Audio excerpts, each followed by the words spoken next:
You can't be serious, man. You cannot be serious!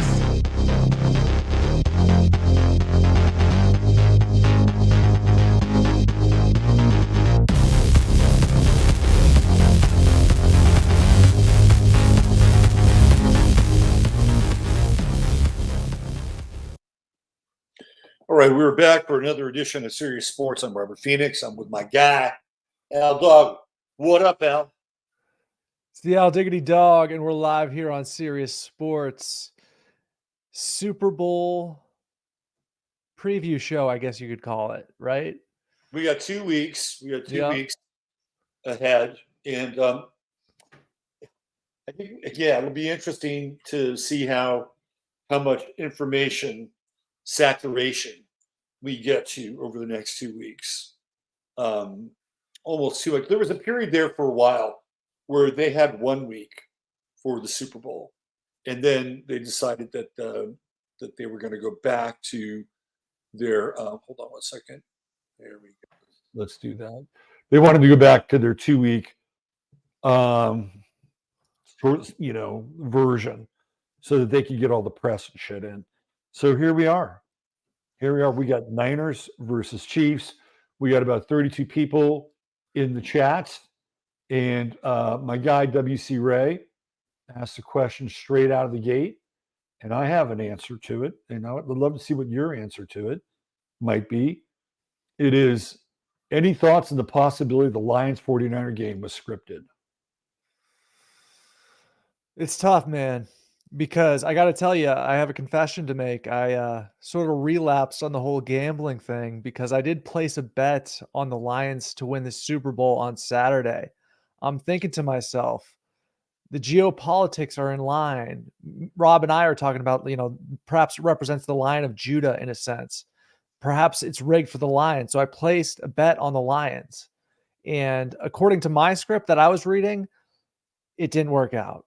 But to answer your question, I just go back to how games can be manipulated, because Lions were kicking ass in that game, and I'm counting my money before the whistle even blew, before they even beat the Niners, which we all know they blew it.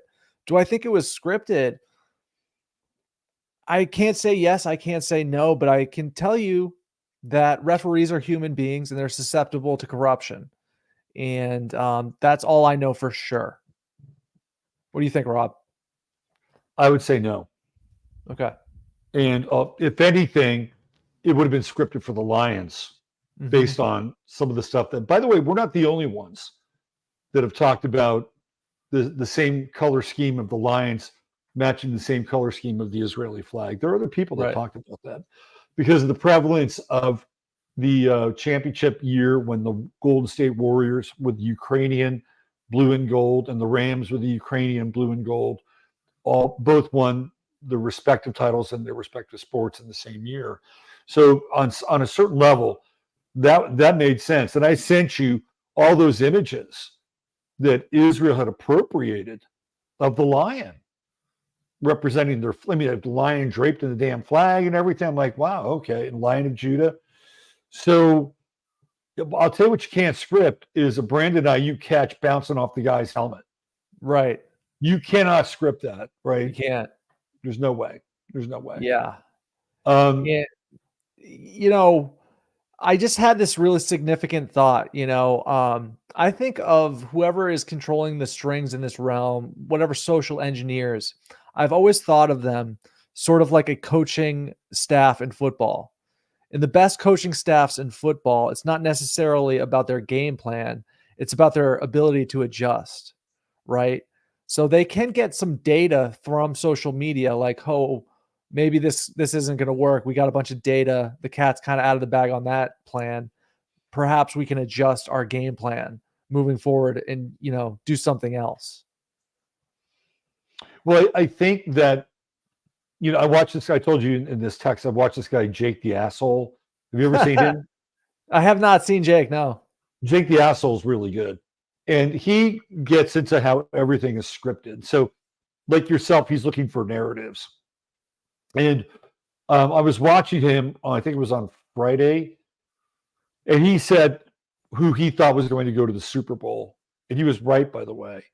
And one of the things that he came up with, and this is to your point about the analysis and changing up the script, was the color scheme. Like by the time it got to the third Super Bowl, people had uncovered the color scheme. Yep. And it was like, we got to change the color scheme up. So he said because of that, and then he went through a bunch of betting iterations. And he said that, and this all makes perfect sense.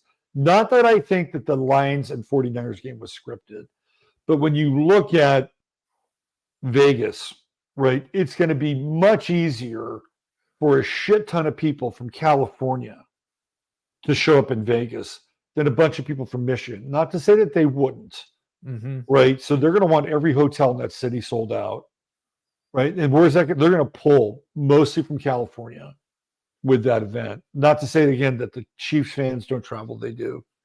And the betting lines are in some ways better with, like, let's say for instance, Detroit goes in and they're the big underdog in the Super Bowl. And somehow, because either scripted or they managed to pull it out, you had all these people wanting the odds, wanting Detroit, right? A bet like that could ruin the books and like really put a dent in. I mean, they'd survive, right? But they don't want to lose. They really don't want to lose. And then on the converse side with the Chiefs, are the Chiefs going to get a bunch of money? Because they'd be favored. What would the odds be? Like maybe 2-1 or something like that, right? Yeah. It's not going to be a big payoff.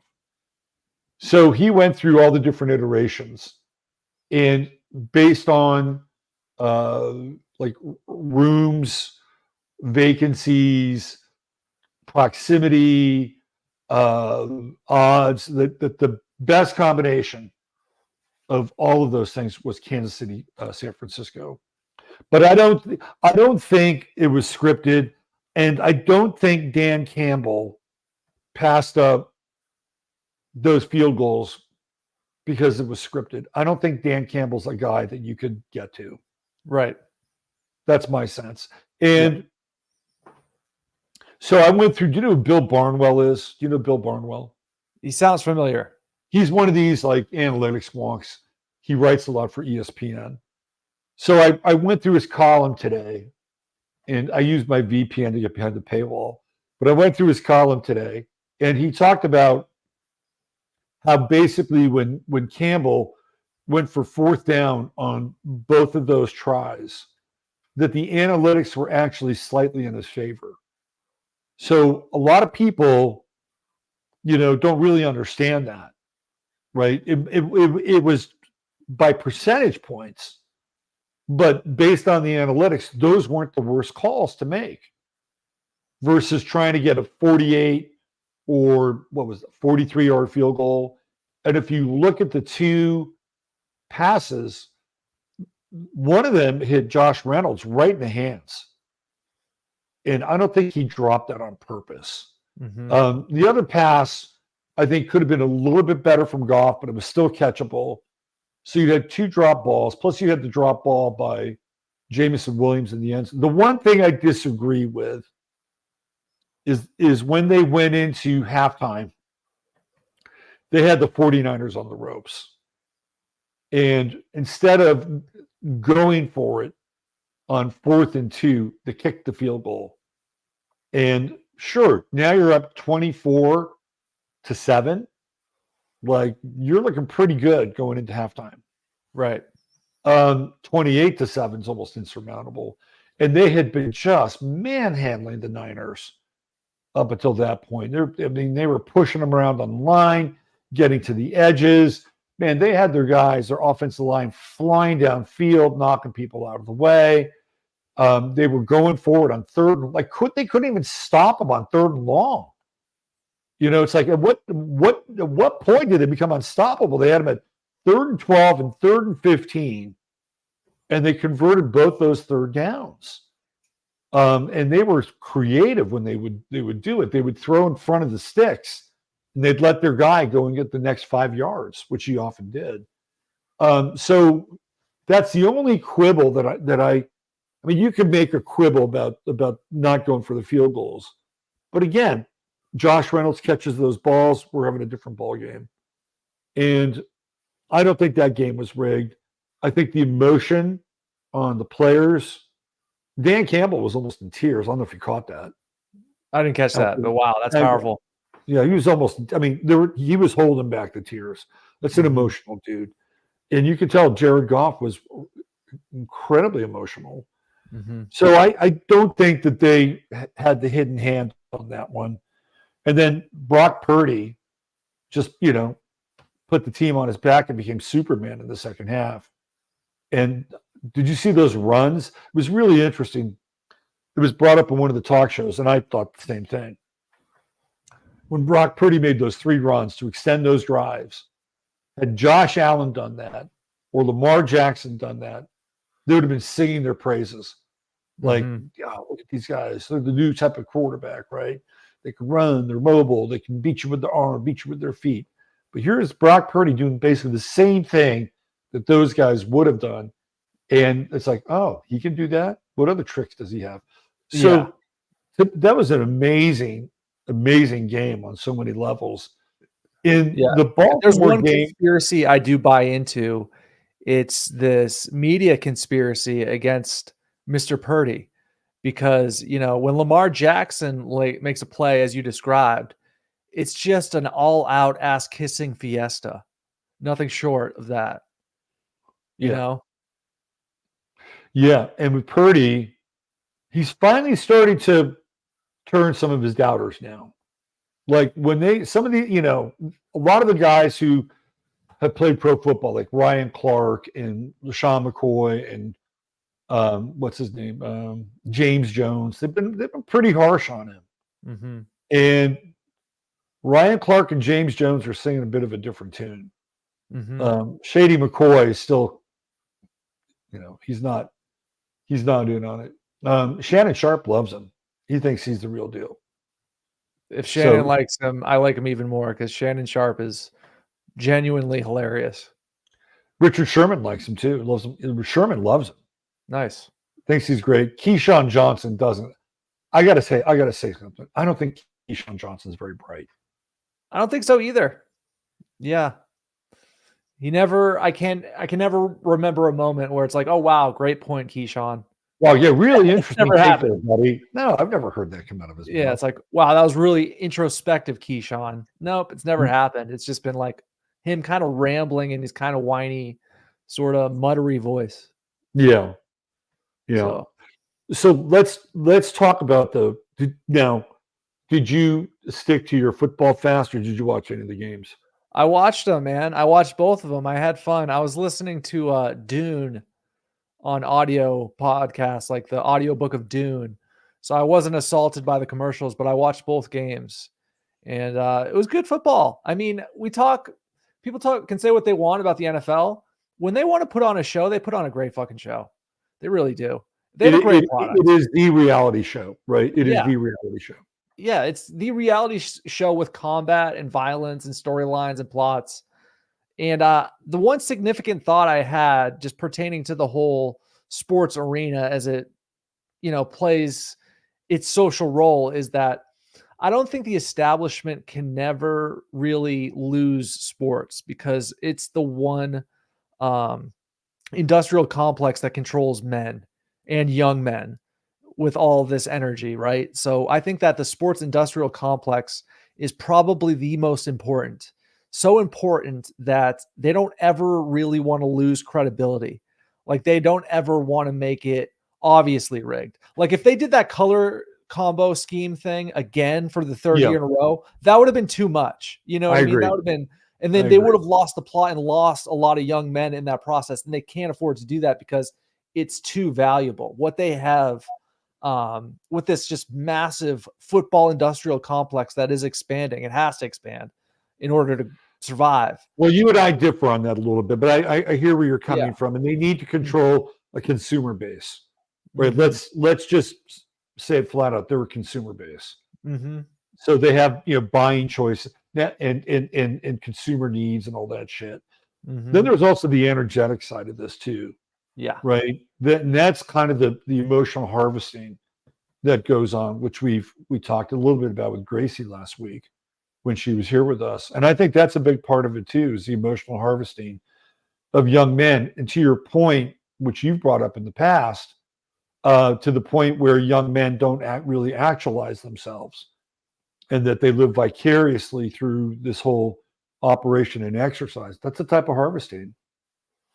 Yeah, it's sort of like a pressure release valve in a sense, where they're getting out these intricate, necessary instincts that are sort of being, harvested. That natural good energy is being harvested with professional sports. Yep. Yeah, and it has been for a very long time, and especially after your team is gutted. Mhm. Just think of you've got millions of people kind of all sort of dumping off this dejected, depressed energy all simultaneously, right? Somebody somewhere sucking that up, right? That's like a big fat line of blow for some kind of entity somewhere. That's Yeah. right. That's my sense. Let's talk a little bit about the Baltimore and Kansas City Chiefs. By the way, see if you agree with me on this. Me personally, I didn't see the refs insert themselves egregiously in either game. What are your thoughts on that? I tend to agree with you. And I've noticed a general trend of them swallowing the whistles more in big games, just all the way across the board. So, do you think they're going to continue that trend with the Super Bowl, which we're going to talk about here? We'll be talking about it for the next couple of weeks. Yeah. But what do you think? There's a lot on the line in Yeah. terms of credibility. Do you think that they'll swallow the whistle in the Super Bowl, or do you think that there is an outcome that the powers that be want? Well, whatever that outcome is, right? I think it has huge financial implications. Whether it's the SWIFT system, kind of represented by Kansas City, or whether it's some sort of gold standard, or perhaps a Bitcoin digital currency represented, in my view, by San Francisco. Like, you could say that San Francisco represents the gold standard in a weird way, but you could also say it might represent Bitcoin. Like, I wouldn't be surprised if the price of Bitcoin goes up exponentially after the Super Bowl. That's one idea I have. And, I do think that there is an outcome that has been predetermined. And I think that the refs could subtly push it one way or the other. But a big narrative that's going on as well with at least the Kansas City side is that there seems to be a huge desire to build Patrick Mahomes, right? Just to build him up into this mega superstar and have his numbers comparable to Tom Brady's, at least almost with Super Bowl wins. If he wins this one, it'll be his third. He's got a while to go, but I think there's a desire to have Patrick Mahomes Super Bowl wins comparable to Brady's when his career is over. Well, if he wins another Super Bowl, it puts him in Joe Montana territory, because Montana had 3, and I don't think anybody at the beginning of their career has been to as many championship games and Super Bowls as Patrick Mahomes. So he's got even Brady doesn't have that standard. And I would agree with you. I think there is a huge investment in Patrick Mahomes on the league side. And I think a lot of it, well, it's really weird, right? So first of all, he's biracial, right? And I think that as a symbol, the league loves that. Right. It's like, oh, look at this, America's a melting pot. And, we all come together through football. And, Patrick Mahomes is he's the creation of this kind of story that we have here in America, right? And he also has an extremely queer brother. Yep. Which is another part of this little sub narrative, right? And it's like, oh yeah, and his brother's queer. He's oh, we can embrace that too, right? So I think when you look at Patrick Mahomes, he just checks all those boxes, right? All those kinds of politically correct boxes. Well, I'd like to add to that because I see that across different genres. Like we see it with basketball with Steph Curry. Like when he was hot, they were really building up Steph Curry quite a bit for I some of the think same Steph reasons. and Pat Mahomes are very good comps. And not only that, let's talk about Drake. Okay, it's the same exact type of prototype human. They sort of push, and they the establishment, the media engineers, whatever you want to call them, they build these guys up to be just superhuman to the point where I think it's sickening. Like there's one thing I don't like. It's like this ass kissing and this false idol worship, and we see that with those three guys. I think though for those specific reasons that you outlined. Well, so of course, I'm from the Bay Area and spent a lot of time Mhm. just watching Bay Area sports and a lot of Steph Curry. And I think Steph is very misguided in terms of his politics. That said, he's never been in trouble with the law, right? Never beaten anybody up. He's got a wife. He's got 3 kids. So maybe that's part of the narrative. Maybe that's part of one of the reasons why they promote him. I think he's a Pisces, so he may be a little passive at times, right? But I think Steph Curry is actually at his heart a pretty good guy. That's my sense. I tend to agree with that. And I'd say I don't think he's misguided in his politics. I think he's being very guided. I think he's being groomed for a role after basketball, Well, clearly he was, he and Obama are friends. Mm-hmm. And they passed up going to the Trump White House after they won in 2022, 2023. Right. And I just thought these seasons are getting so confused. 2021, 2022. And I actually wrote about that on the blog that we have. And yeah, I mean, I don't know. I don't know if Steph Curry has the liver to be a politician. I think he could be an influencer for sure, but I'm not sure if he is. I couldn't see Steph Curry in a political role. Yeah. I don't think he's that Machiavellian. No, Draymond Green, on the other hand, is very Machiavellian. Yeah. So Drake, you want to hear the lamest thing ever about Drake and the Warriors? Drake has several members of the Warriors' numbers tattooed on him. He's a Raptors fan. Yeah, but he has like their numbers tattooed on him. That's a fact. He has like Kevin Durant's Warrior number. I'm pretty sure he has Steph's number tattooed on him. Rather curious. It's a bit much. Yeah, it's a bit much. Drake's a Scorpio, by the way. Mm-hmm. You're a hip hop guy. I really don't listen to his music. I really don't know anything about Drake's music. Is he any good? Can he rap? What's the story? He's got some hits. He's got some hits that are undeniable in my view, but the majority of it is trash, and the majority of it is like a 17-year-old girl is writing it, like literally. Like this guy's pretty open about his emotions, and I think that Drake is effectively a psyop to feminize men, and I think the way that he does that is to get men obsessed with materialism, like excessive materialism, which I don't find to be a particularly masculine trait. Like he loves going shopping, just loves to shop until he drops. Don't a lot of those guys like I saw that guy Jim Jones do that one time.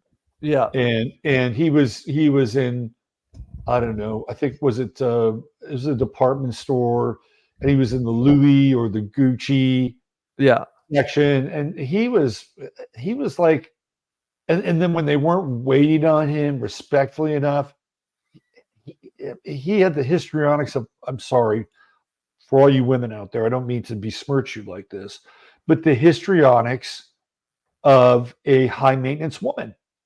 A bitch. You said it. Yeah. Yeah. Like, you got to be kidding me. You're a grown man.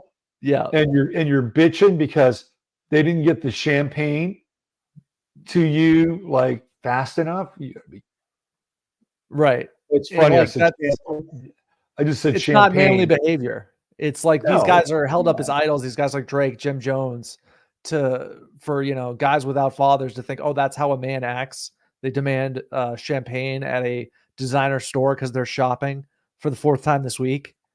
Like, you know what I mean? Yeah. Yeah. So I said champagne, and I was just looking up in Drake's Wikipedia page. One of his nicknames is Champagne Poppy. Did you know that? Yeah, and he's painting his nails nowadays. He's painting his nails publicly. And there's gonna be all these young, impressionable young people that think that's acceptable. And they're gonna start painting Right. their nails. And it's like, yo, it's over. This portion of society is over. And it's not gonna last too many more, generations if guys are out here painting their nails, it's just like yikes. Yeah. Catchers in Major League Baseball paint their nails, but it's because they can see them. Pitchers can see the nails Oh when they wow. put their hands down for the pitch Yeah. count. So that's a functional version of painting the nails Yeah, that's interesting. I didn't know that. for the sport. Okay, I want to get into Swift and Kelsey, but not yet, Okay. because there's a lot to unpack there. But I want to go back to the Kansas City game. And it was amazing. And this is why I don't think that game was scripted either. It was amazing how the Ravens self-destructed. Mm-hmm. And particularly Zay Flowers. Right. Where he had that taunting play, which he shoved the guy down, and then he spun the ball around him and, just did his history. That got them 15 yards on that play. At a critical time, yeah. Critical time. And then as he's crossing the goal line, he gets the ball punched out. And those two plays were game changers for the Ravens. Yeah. And they began to sell, and you could see that Lamar was losing his cool. Like there was this one shot of him. He's going to the sidelines and he rips his helmet off. I don't know if you caught that on one of those plays, but man, they imploded. I did not expect them to implode like that, and they also didn't run the ball very much either. With Zay Flowers' taunting penalty, he was in the moment. He had a fun little celebration, but the bottom line to what he did was he kicked a man while he was down. So he beat the guy, he caught the ball. The other defender was not victorious, and he pushes him while he's down. That's the issue. That behavior of kicking a man while he's down is why he definitely deserved that penalty and potential suspension, in my view. Like, I love celebration, like a coordinated dance, especially amongst guys that pre-planned it. I think that's great. But I think to actually push somebody while they're down or get in their face while they're down, I think that should be a separate category of penalty, because that is not optimal behavior. That I just don't find that acceptable, or it's not very sportsmanly, And I say that as somebody who's very pro celebration. You know what I mean? Well, it's fucking stupid too. I mean, exactly. It was dumb as fuck. You know what I mean? Yeah. What that's like? That's just like an obvious symbol of an instant gratification society. 100%. And an instant, gratification human being, a very impulsive human being. Yeah, like, man, I'm just gonna just indulge in this moment right now. I don't care about the consequences. Right, I'm just going to be in this moment, and then look what happened. Mm-hmm. You had no impulse control, and you cost your team 15 yards. Mm-hmm. And who knows? Maybe whatever helped you get to the NFL in the first place and make that catch, it's all part of the process. But you defeated yourself in that moment. Mm-hmm. It was a moment of hubris. I'll tell you who else was like that, and his physical skills have eroded to the point where he can't afford to do that anymore. Is Odell Beckham, who's actually on the Ravens, another Scorpio, right? So Beckham, back when he was the enfant terrible of the NFL, was just famous for his, whatever dramatic shit he was doing on the sidelines, and then eventually it caught up with him, not because he grew up and matured, but he couldn't make those plays anymore that would separate him out and isolate him out so he could do that. And I guess that's part of the scorpionic transformation, right? Like you have to get to the other side of something. So maybe the degradation of his skills were part of it. Where were you on the Odell Beckham sort of stand? Did you ever like Odell? Did you, because there was a time when you could not watch highlights or commentary without his name being mentioned. Overall, I have a favorable opinion of his play on the field. I never was like a huge fan or like completely amazed. I like the lineage he comes from or he kind of started in a fucked up way at LSU, like this premier wide receiver. Whether it be Justin Jefferson or Jamar Chase, he kind of set the standard at NFLSU as far as like this premier, psychotically good wide receiver from that specific university. So I think that, he gets a lot of credit for that, in my view.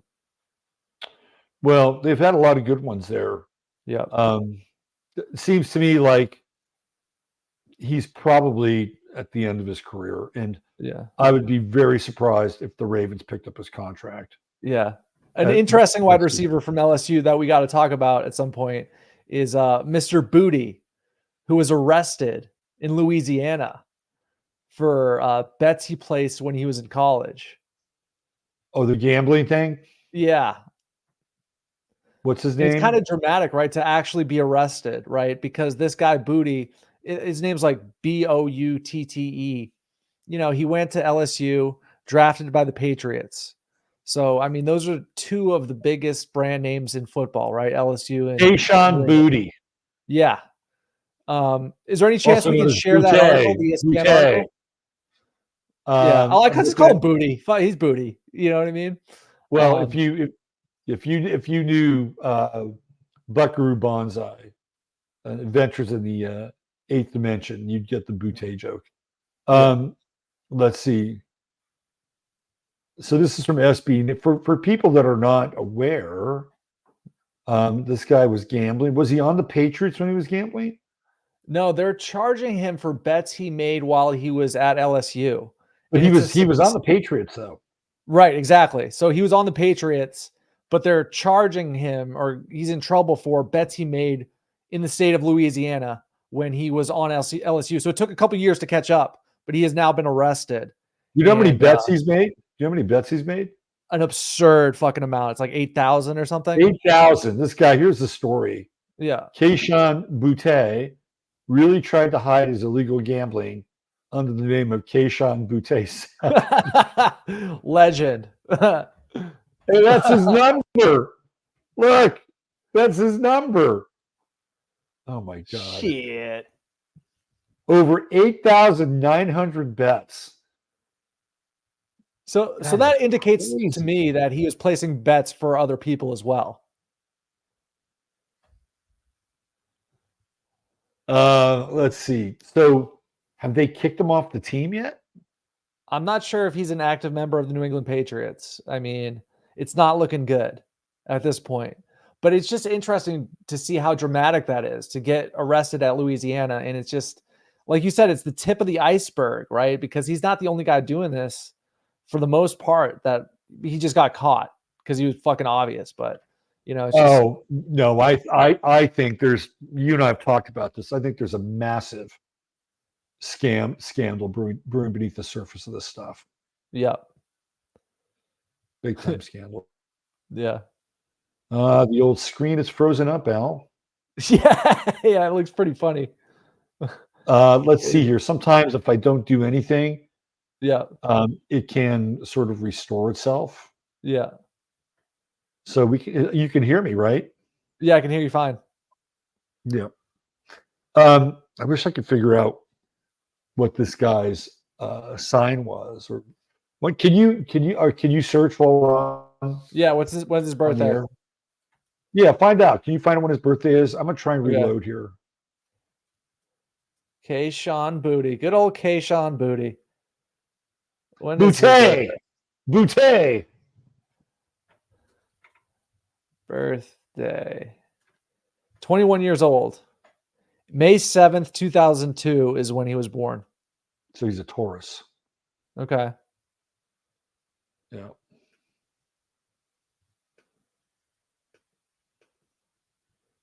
Well, that's money. Opposite sign Scorpio. Other people's money. Mm-hmm. All right. I gotta do a quick reboot of Okay.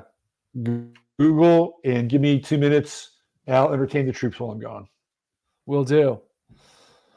So we got 2 minutes here while Mr. Robert Phoenix is rebooting. It's funny that his screen, like, it paused right when he was adjusting his glasses. It looked pretty funny. But we're going to talk about the Super Bowl. We're going to talk about this whole Swift thing and Mr. Travis Kelce.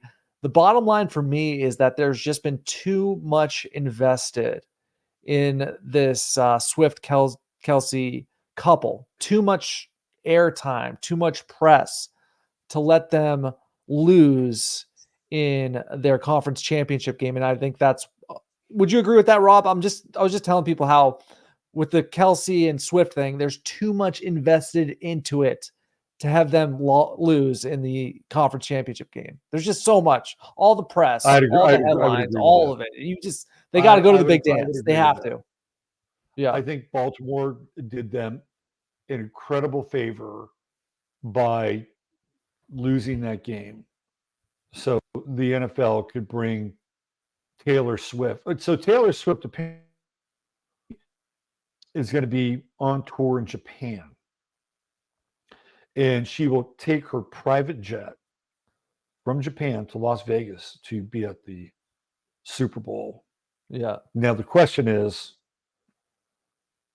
okay, I wonder if there's a prop bet about whether or not she's going to perform at the Super Bowl.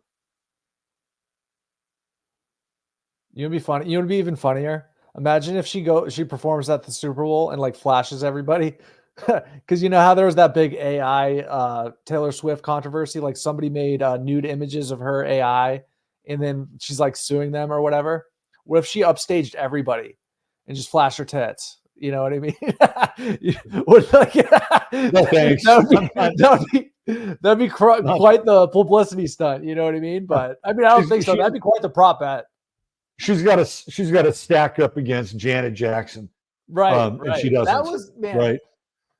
So that's an interesting prop bet because she's not one to be upstaged, especially not by Usher. Usher's got like 5 hits. I like them, but he's no Taylor Swift. He's just not. Well, he's not, and he's headlining the concert, right? So that would be an interesting prop bet because on the one hand, it would be so there's 2 things going on here, right? If you're the NFL,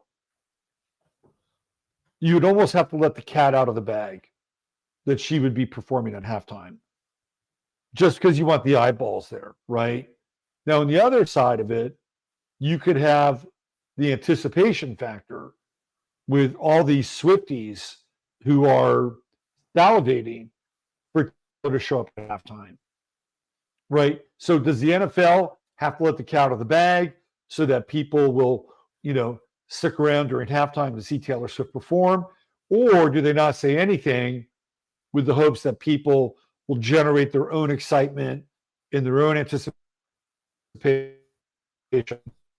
for this to happen? Where do you think they're going to go with this? I don't think she's going to perform.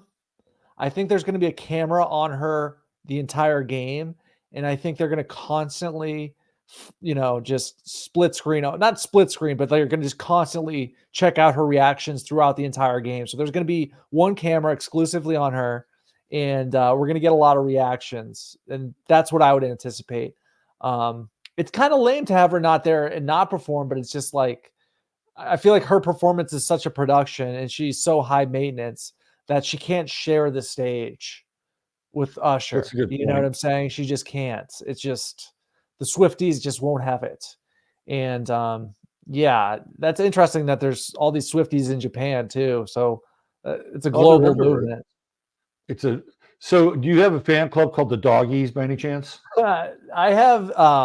I'd say anybody can join the Illuminati because it's a mindset, It's a and mindset. I it's like that. yeah. There's a few guys who probably consider themselves Illuminati, and they're primarily esoteric athletes, such as myself. Yeah. I'm going this. So I'm going against the script, and I'm going to predict that the Kansas City Chiefs will not win the Super Bowl.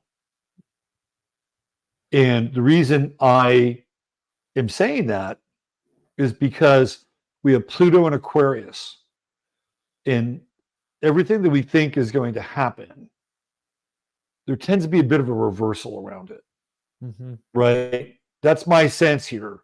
So, would it be great? It'd be a storybook ending to a magical season for Taylor and Travis to wrap their arms around each other in a Super Bowl, and everybody can go run out and get their double boosted Pfizer shot, Oh my right? God. Yeah, that is such a narrative, dude. That is such, oh my God. I was thinking about that as well. It's like, damn, Kelsey sold his soul, bro. Like, He there's totally no way did. around it. So here's what I think is interesting too. I want to share this graph since we're kind of getting deeper into the Swift current here. Yeah. Um,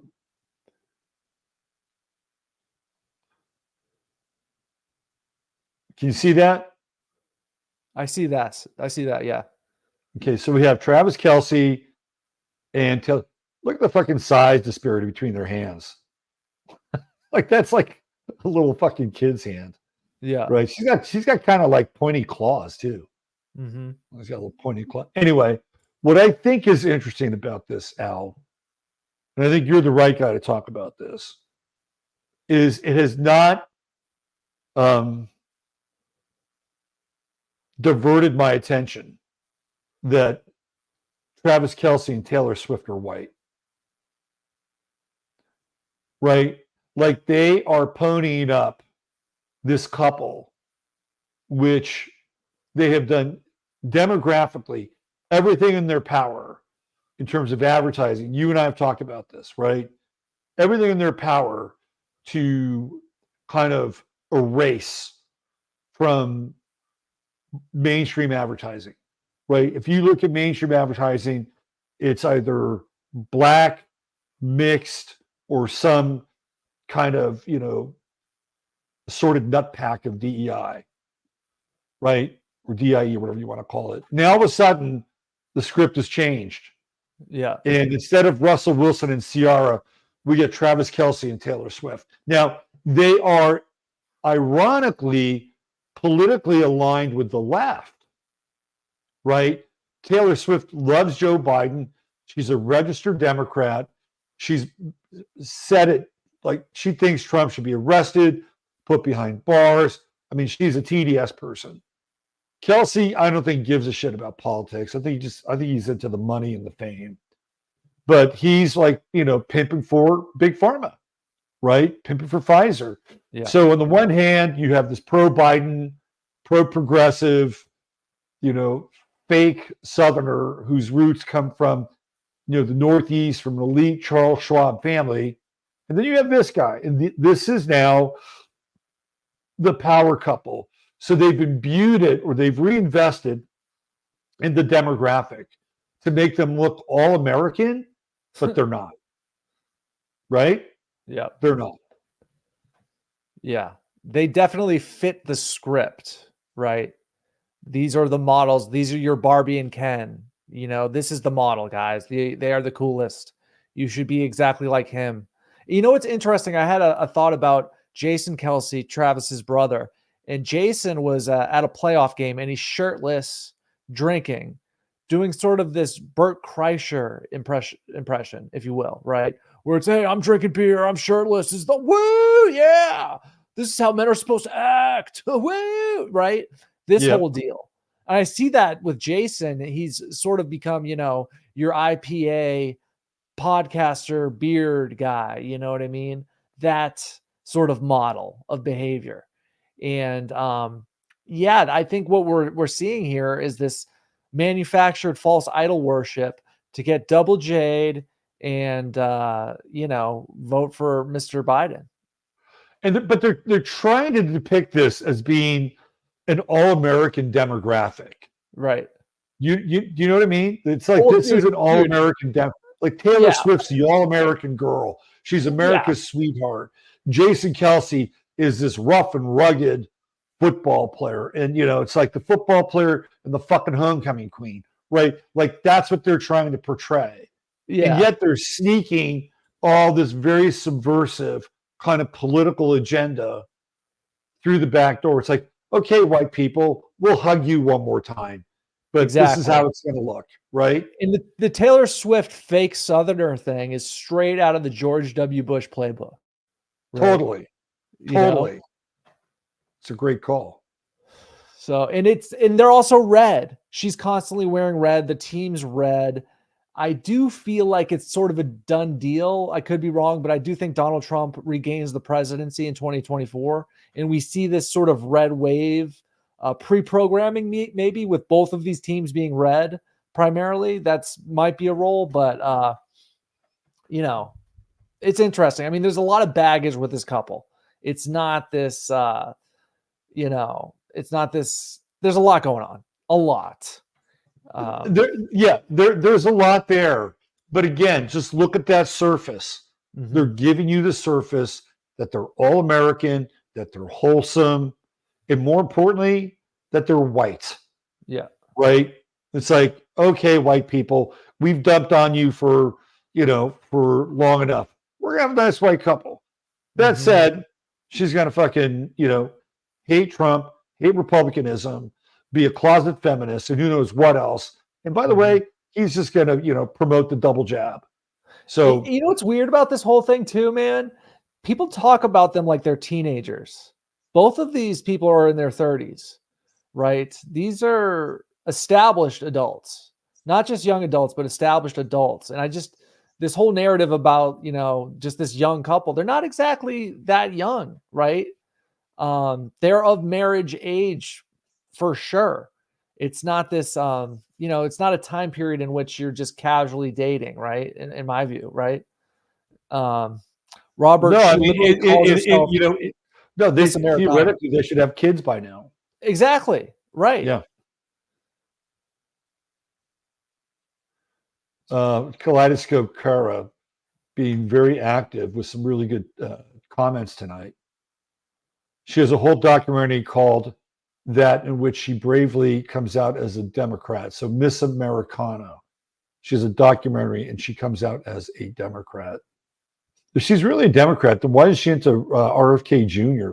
That's like a real fucking Democrat from the old school. Mm-hmm. Right? I mean, Joe Biden's no Democrat. It's uniparty, All right, here we go. We have the usual NFL is fixed, like NBA, MLB. It's okay. So I'm going to push back on the MLB. Okay. There was one team last year that did not have Pride Night in Major League Baseball. It was the Texas Rangers. They won the World Series. Mm-hmm. Yeah, and I'd push back on that as well, because I know for a fact those are the best athletes at their position. Those are the most competitive guys. And for you to say it's all rigged, well, to what extent? Our referees, I think we agree that a lot of it is rigged. I'm not going to dispute that. Well, here's the thing. I think that human beings, this is what we know for sure. That's publicly available, okay? Somebody like Tim Donaghy was an NBA referee. He's publicly stated that he was fucking on the take. He was gambling and shit. We know for a fact that referees are human beings. Owners are human beings. Players are human beings susceptible to temptations and corruptions. There's this sort of branch of trutherism where they think that it's all scripted. Everything's lined up with a gematria and it's just all this script. I would push back on that personally. I think that there's an organic element, very organic element to these very fierce athletic competitions. These guys want to win. It's not just a battle of wills. It's economic warfare amongst your own teammates, right? You want to get the ball and you want to score more so than the guy who is the number 2 backup behind you, because he is on your heels and it's very real. And for some of these truthers to pretend like it's all scripted, it's all Fucking go outside and shoot hoops. See how you do. Well, you know what I mean? I here's what I think.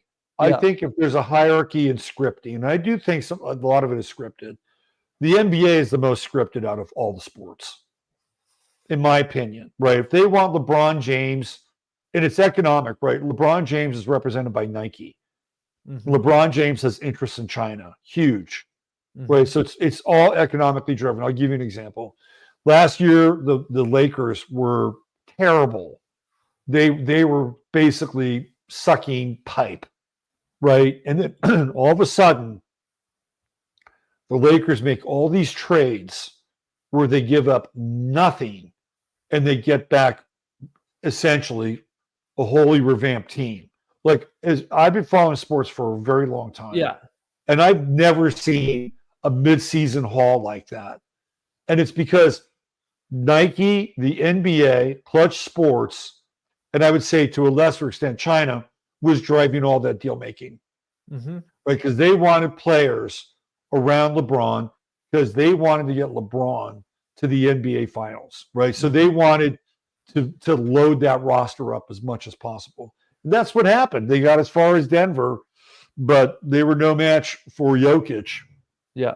I love Jokic, by the way. But yeah, there's narratives, there's economics, totally 100% agree with that. You know what I'm saying? Like, even like with Bronny James, right? Bronny James, I've seen him play, okay? He's a Division I college basketball player and not much else, okay? He's a Division I player. I'll give him that. But he's being hyped like he's the next LeBron. He's not. There is this weird narrative to build Bronny James up to be something that he isn't. And we see this sometimes with the offspring of NBA players. Somebody like Zaire Wade, right? Sucked. His dad couldn't get him a job in the NBA, right? And there's a lot going on with Dwayne Wade, right? He has another son who is similar to Magic Johnson's son. And they're fruit baskets, essentially, to an insane degree. So there's a lot in play, man. There's economics, there's narrative, there's big geopolitical plays that we've talked about. It's just what layer of the onion, right? The onion layer that I do know, these guys are fucking good. Like, I can't take away from these guys as athletes. But you can't ignore something like you just mentioned. Okay. I remember when Chris Paul, do you remember when Chris Paul was going to go to the Lakers and then they like blocked David Stern vetoed the trade, which, by the way, I thought sucked. I thought that sucked. Yeah, that was whack, right? It was like David Stern was a Virgo, was born September 22nd, which is my birthday. And David Stern had this really interesting quality of being kind of a tyrant and overseeing the league with an iron fist. Like, he was responsible for Michael Jordan leaving for a year because Michael Jordan was up to his eyeballs in fucking gambling and debt, right? That was a David Stern, along with the Chicago Bulls, decision. You're not playing for a season. You're going to go travel with the what was it, the White Sox minor league team. The Chicago White Sox, Durham Bulls, it might have been, if I'm not mistaken. Anyway, but on the other hand, Stern loved dynasties. He loved dynasties. He loved that the Lakers were in the mix all the time. He loved the fact that, because he came in with Bird and Magic. They almost all come into. I mean, a lot of people don't know this, but in the 1980s, you could not watch the NBA Finals on prime time. They would fucking delay cast that shit at 11 o'clock at night. That's how unpopular the NBA had become. Wow. And then you have Magic and Bird coming in simultaneously, right? And basically saving the league. And Stern is there at the same time, and he winds up popularizing the league at a global level, right? So Stern had this really interesting combination of like an uber marketer and an uber promoter, but he also had a pretty iron fist in a lot of ways. I think there's some David Stern quote where he said that the NBA is about making stars, right? And there's no question that star players, they get the star treatment, they get the star calls, you know. So except Steph Curry. Steph Curry does not get foul calls.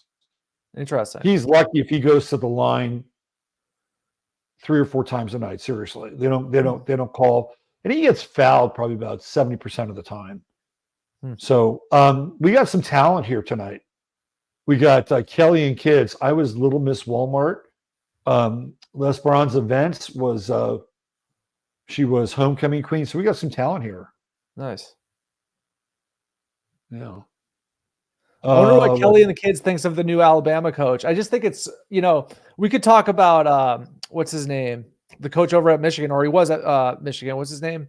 Harbaugh. Yeah. So he left. It's just interesting because if we want to get into this a little bit, 3 out of the 4 college football playoff coaches are now no longer with their teams. You got Saban, who retired, Harbaugh, who's gone to the NFL, and the Washington coach, who is now the Alabama coach. And I'd like to talk about Harbaugh for a little bit because I think he's such an interesting case study where he wins the national championship and says, all right, guys, I'm out. You saw this coming. You called it out prior, but he said, guys, I'm going to be a real professional now. And he had something to say where he's like, NIL is fucking things up, where these guys are losing their teams at the drop of a hat. It's just this bizarre situation where it's like with the NIL and the transfer portal, a lot of these guys, if they don't like their situation at all, they're just going to bounce. Like you saw 20 players leave Alabama, right? And, you saw the starting quarterback at Ohio State transfer, starting quarterback at Oklahoma transfer. And it's interesting that Jim Harbaugh basically saw the writing on the wall. Saban effectively too saw the writing. He's like, fuck you guys, I'm out. You know what I'm saying? Even though he won the national championship. What are your thoughts on that? Well, I think for Harbaugh, he's got. I think Michigan is going to have to deal with some NCAA violations, and he's probably pulling a Pete Carroll, because when Pete Carroll was at USC, he went through all that Reggie Bush stuff and some other recruits, and he went to the NFL, and I think that's kind of where Harbaugh, that's where he is, and I think he did what he wanted to do. He won a national championship at Michigan, which is his alma mater. I mean, he went to Michigan, right? So he lived out a significant portion of his dream. And the one thing that I have said about Harbaugh is that he has an incredibly restless chart, because he is a Capricorn with a Virgo rising, and he has Uranus and Pluto in his first house. So he tends to, with Uranus in the first house, you have to kind of continually recreate yourself, right? That's the nature of Uranus. And in Virgo, it's really like, Virgo's a mutable sign. So it's a lot of very nervous energy. And Harbaugh's kind of a grinder in that way, right? So he also has Pluto there, and he has really definitive standards in a lot of ways. So he has this track record of burnout, and kind of staying around for about 4 or 5 years. I think he was at Michigan for how long? 7 or 8, which is one of his longest tenures as a coach. And the only thing he hasn't done now is won the Super Bowl. And he's got a pretty loaded roster in LA. And he actually has some football roots in that area. He was the coach at the University of San Diego, and they were nothing. Like, there was San Diego State and the University of San Diego, which is a very low Division I school, and he brought that program up. That's where Josh Johnson, the quarterback, comes out of. He coached Josh Johnson, and now he's kind of, even though LA is not San Diego, the Chargers used to be in San Diego. I think it's a great fit for him. He's got a very talented quarterback, pretty loaded roster, and I think that the Spanos family needs a person like Harbaugh to take on the Rams, because they play in the same fucking stadium, right? So Harbaugh is a great fit for them. He'd be a great fit for as long as he stays there. And I would not be surprised if he starts to challenge, because the one thing that Harbaugh can do is he can jumpstart teams. mean, the guy's got a lot of energy and intensity. So I would not be surprised if if I were the Kansas City Chiefs, I would be concerned that Harbaugh's in that division because of how quickly he can get teams up and going. Interesting. So Sean says, if anything, you think they'd fix it to be the New York market. Well, we could go through each New York team, team by team. And for the longest time, the Yankees were on top. They didn't have to fix anything. They have a huge payroll that they can pull out, but they make wrong choices. Baseball, I think, of all the sports, is the hardest one to fix. I mean, it's not impossible. I've seen strike zones extended beyond their, where they should be. Right. But these umps now are on the verge of getting replaced by fucking robots. Right. So, I mean, especially with the strike zone. Exactly. Exactly. So then you look at the Yankees, and the Yankees are owned by James Dolan. Right now, they're trying to Me Too him interesting. and get him. Yeah. So it's another kind of sports takeover, hostile takeover of a franchise. I didn't know that. I didn't know that the Steinbrenners lost control of the Yankees. No. Steinbrenner still owned the Yankees. I'm talking about James Dolan for the Knicks. Oh, okay. So James Dolan of the Knicks has been kind of this notorious, kind of like the NBA version of what's his name? The guy from the Washington Redskins, Daniel Snyder. And they've been trying to get rid of James Dolan for years. And now he's kind of like Robert Ursay in some ways. And now they're coming up with this whole Me Too thing around him.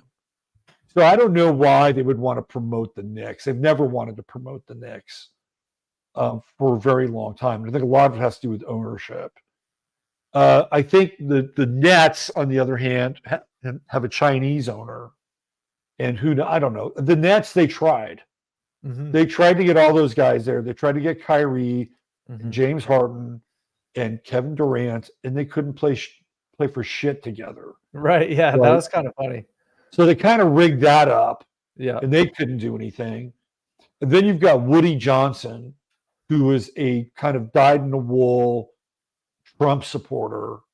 And frankly, I don't think they would want to have any interest in promoting Woody Johnson, even though, he's been a very good partner for the NFL with Johnson & Johnson, right? Spent a lot of money, but he just, he's not somebody I think is very promotable.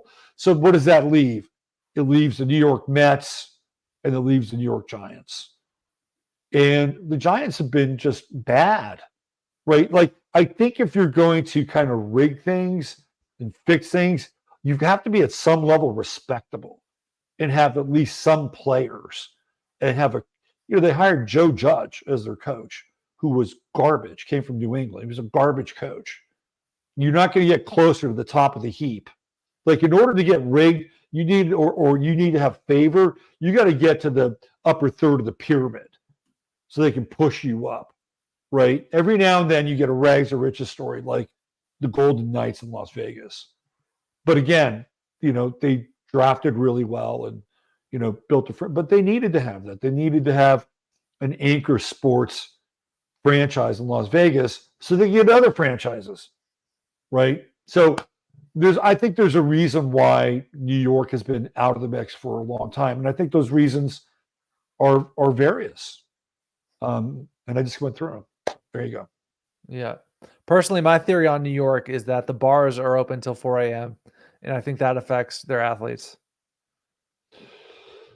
Well, you and I talked about this last week with the Saints and Yeah. how this guy that I knew owned a bar in New Orleans, and every Saturday night the Saints would be there until like 3-4 o'clock in the morning. Yeah. And it's funny, like the Super Bowl coming up, you're going to be in Vegas for 2 weeks. That's a long time. There's going to be a lot of temptation. So W.C. Ray asks, how's Ursay's health these days? He was found unresponsive at his house about 3 weeks ago. Who's that? Is he Ursay is a Colts owner or something? So Jim Ursay is the owner of the Colts. Yeah. And he has he's a collector. So he has a massive collection of all kinds of shit, Yeah. including lots of guitars and famous rock and roll stuff, but more than that. Yeah. And he also has a history of like hardcore drug use, cocaine, alcohol, barbiturates. So he was found unresponsive at his house about 3 weeks ago. And he's dead? No, he's still alive. Oh. He's one of these guys. He's like a Pat McAfee sort of character. It sounds like. Well, he's hard to kill. Or say he's hard to kill. Yeah. That's funny. Yeah.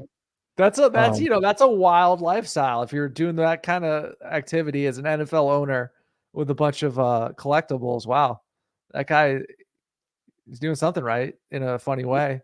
Yeah, well, he's hard. Paul Allen was kind of like that. Paul Allen started the Rock and Roll Museum in Seattle. That was part of his collection. Paul Allen's kind of a nerd, though, right? He was apparently, according to everybody, he was a great guy. Huh. And fucking Bill Gates tried to screw him out of a bunch of money when he had cancer, like typical Bill Gates shit. Huh. And I think maybe Robin or WC Ray can attest this. I've heard people say that when Paul Allen played the guitar, he shredded on guitar. So not only did he have a collection, but he could actually play. Let's see some of these comments here. Don't they have a curfew? Well, that's a quaint thought. Don't they have a curfew? Usually the team that blinks and fucks up during Super Bowl week loses. Yeah.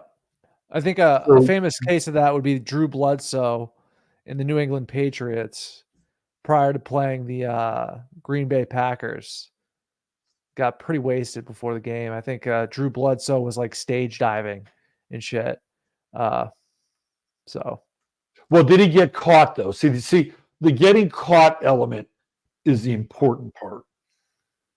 If you don't get caught, then somehow it doesn't really fuck your team up.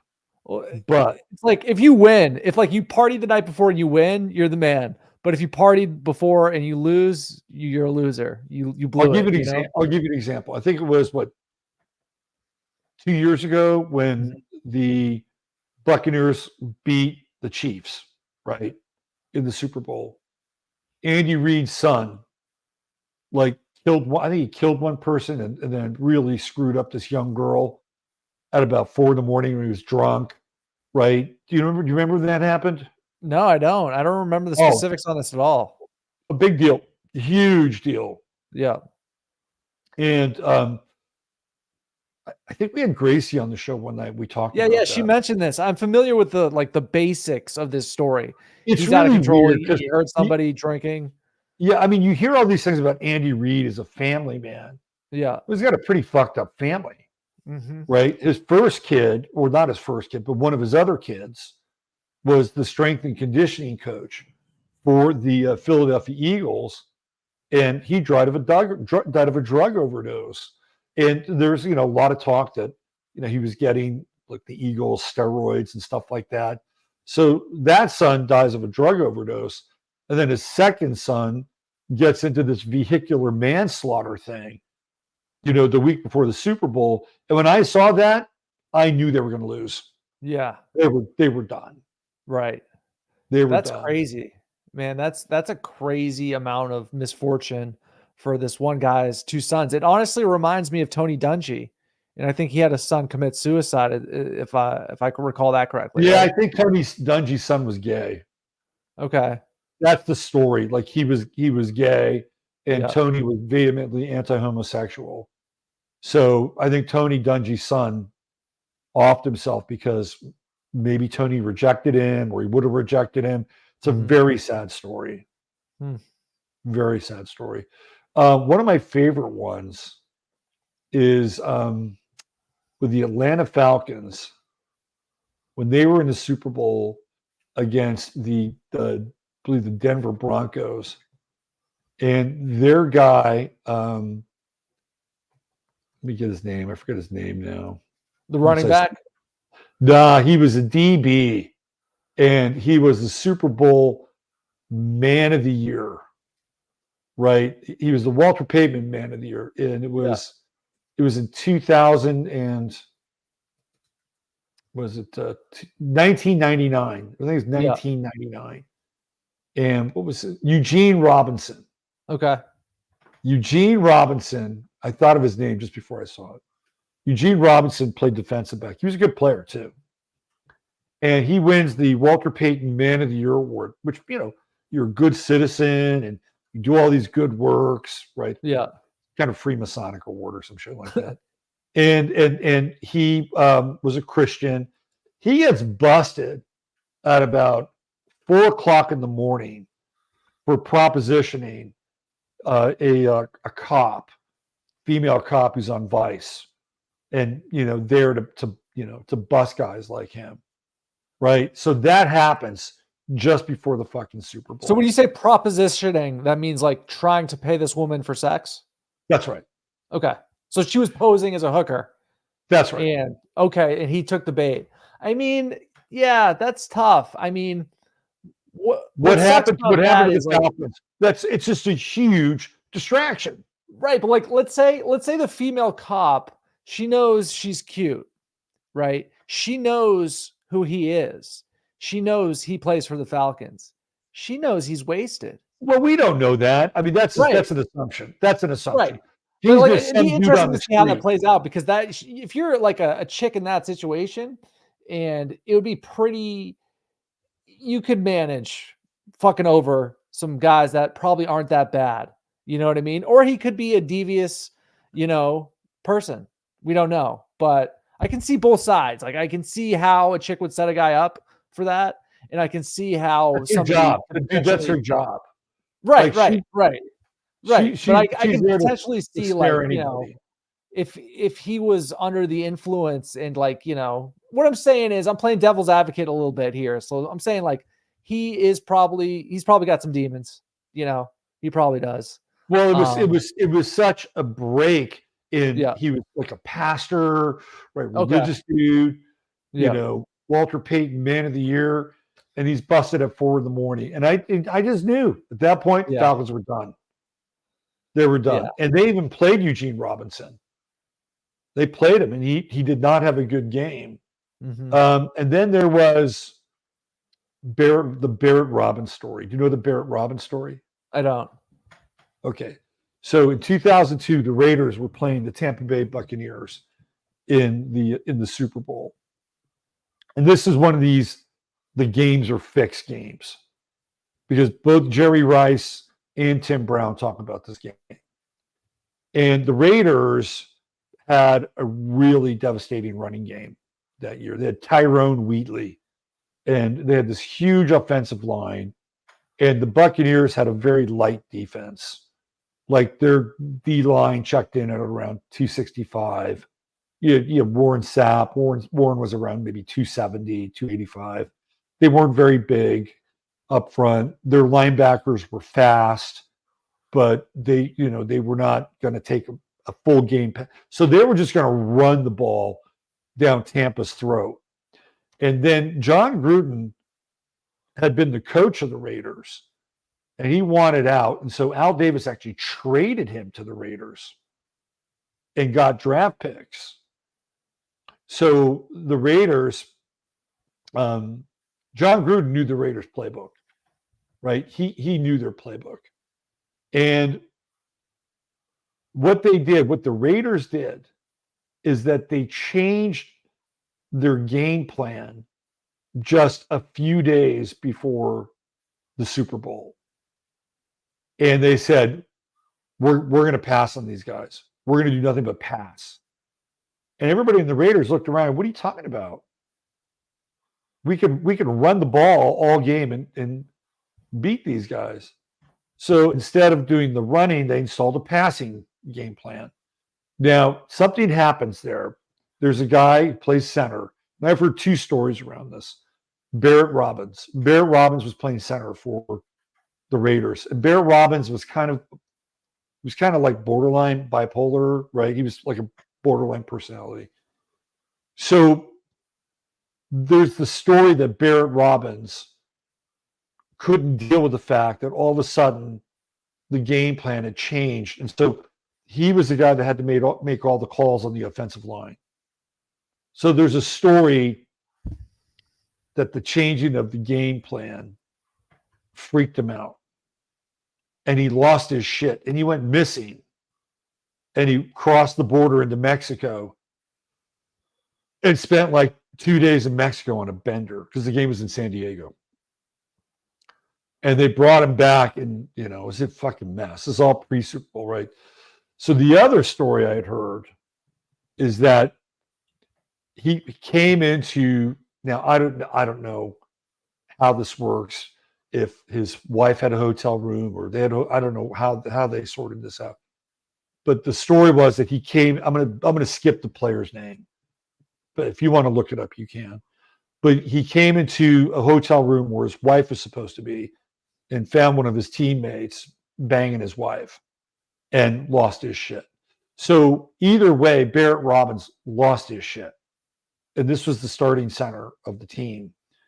And I knew that the Raiders were going to fucking lose. Mm-hmm. And they did. And the Bucs knew all their play calls and they crushed the Raiders. They knew exactly which play was coming. They were calling the fucking play out in defense.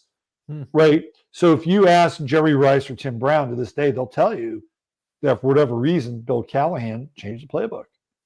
And John Gruden knew the playbook. And apparently Bill Callahan didn't even really want to be the head coach. And I think he left the Raiders, I think either the next season or season after, become head coach at Nebraska. So it's another instance of where somebody fucked up the week of the Super Bowl. There was a running back who played for the Cincinnati Bengals. The week of the Super Bowl, does too much coke, right? Doesn't make curfew. And Sam Wyche goes to his hotel room and the guy's crying because he knew. And Sam Edwards, Sam, what's his name, says, you can't, you're done. You're done. You can't play today. And it's likely your playing career is over. And that's exactly what happened. And the Bengals almost won that game. They almost beat the 49ers, but they didn't. In the week of the Super Bowl versus the 49ers versus the Ravens in New Orleans, Chris Culver was spotted coming out of a strip club at like 3:30 in the morning, right? Defensive back for the 49ers. They're making a big deal out of it. So who lost it? The 49ers did. So just keep your eye on if one team steps outside the lines with the Super Bowl, there's a good chance they'll wind up losing it. Yeah. Something's bound to happen. 2 weeks in Vegas. I think somebody will get arrested. Well, they're only going to be there for a week. Okay. They get a week. Intrinsically says, look up the Dwight Smith radio station call. I've heard that call. He was the DB. Yeah, I've heard that as well. The radio station. It was rigged. Yeah. Even the Bucs admitted it. So, yeah, I mean, I think football, yeah. I would say that football might be easier to rig hypothetically because the plays can literally be. Oh, you could call holding or pass interference. Yeah. But easily. I'm saying like if an offensive knows, hey, these are the first 10 plays we're going to run. Let's say there's some interception, some coordination, maybe some corresponding, relationship where, hey, we're going to run these 10 plays. We're just going to give you the heads up. You know what I mean? I want to ask you your opinion about a game.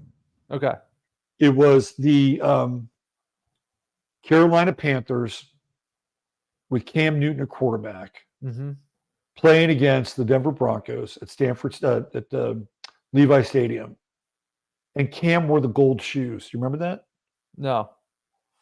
He wore gold shoes during that game, okay. Which I thought was really weird. Really, really weird. And there was that one play where Cam Newton, the ball was on the ground. And Cam Newton didn't dive for the fucking football. And Cam Newton, that was his MVP season. And he was fucking Superman that season. He was great. Yeah. And he didn't play like it in that game.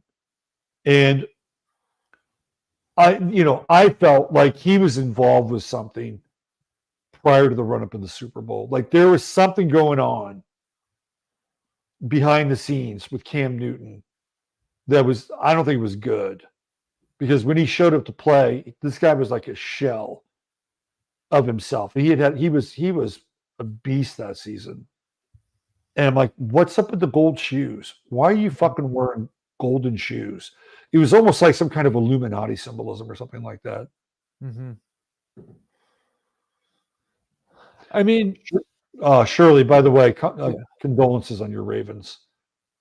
So I'm talking about the Baltimore game. She's the Carolina Denver game. That was a game where I knew the games were rigged. Football hasn't been the same for me. Yeah, that Broncos Panthers game just comes off really weird. Really, really weird.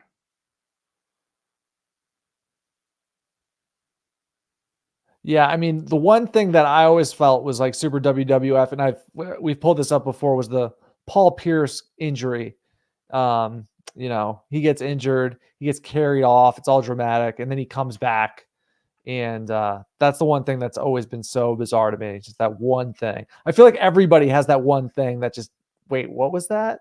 You know what I mean? I feel like so many people have that moment at some point or another. Well, yes. And, during the Super Bowl week, those moments are game-changing and life-changing. Like Eugene Robinson could never reclaim his name after he got picked up for solicitation, right? Yeah. Let's talk about Pluto and Aquarius. Let's do it, man. Let's hit the astrology. I'm excited for this because I got a reading. And the Super Bowl, right? Yeah. So this is the first Super Bowl that's happening under Pluto and Aquarius. Yeah. And they're ramping up Pride, right?